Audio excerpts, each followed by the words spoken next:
มอยสุงค่ะเมื่อในเป็นวันที่24เดือนธันวาคมที่11ปี2025เป็นวันจันทร์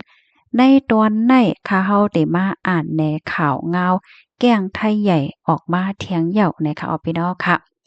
ค่ะได้ย้อนอ่านแหนจอมหนังข้อมูลอันสื่อข่าวไทยเตรียมต่างไว้นั่นค่ะนะ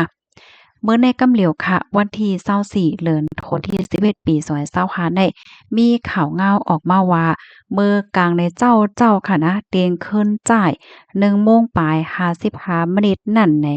มีผู้จ่ายก้นใจหลีก้นหนึ่งในค่ะว่านะไล่ลงกว่าจอย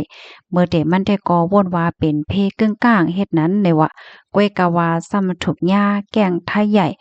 เอาตั้งเม็ดค่ะเนาะแต้งมาเหี่ยก็เฮ็ดให้ก้นใจหนุ่มก้นนั้นบาดเจ็บหาวแห้งเนี่ยค่ะลองได้ก่อเป็นกว่าตีแยกคิมฮอมแยกแม่กวงเนี่ยค่ะเว้งเกียงใหม่จึงไทยเนี่ยค่ะลองตั้งลายโหย้อยย่ำมันได้ก่อไปฮู้ค่ะเมื่อเร็วได้ก่อไลฮู้ว่ามีข่าวงาออกมาจึงไหนเนี่ยค่ะ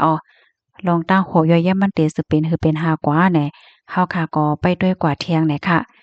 เพราะว่ามาอ่านด้วยในตั้งหันถึงได้ก่อตั้งนำตั้งหลายค่ะกำนำได้ก่อไล่หันเปิ้นอ่อนกันตุกย้อนว่าให้มีลองเข่งเกียงกดทัดคะแลในมันเป็นลองห่มลมค่ะว่าสว่าเจิ้นได้เนี่ยค่ะพี่ๆน้องๆเฮาค่ะจื้ออันวัดไว้ไปป้อเต็มโทนเนี่ยก็ให้ฟังอยู่ฟังกินกันเนี่ยค่ะเนาะเพราะว่ามีลองคืบหน้าจังหือมาเที่ยงก็ได้เอามาสืบเปิ้นแผ่ปันพี่น้องค่ะกว่าเที่ยงค่ะนะข้อมูลในค่ะเลยปึงอิงมาที่ห้องการข่าวสดค่ะไม่ส่งค่ะ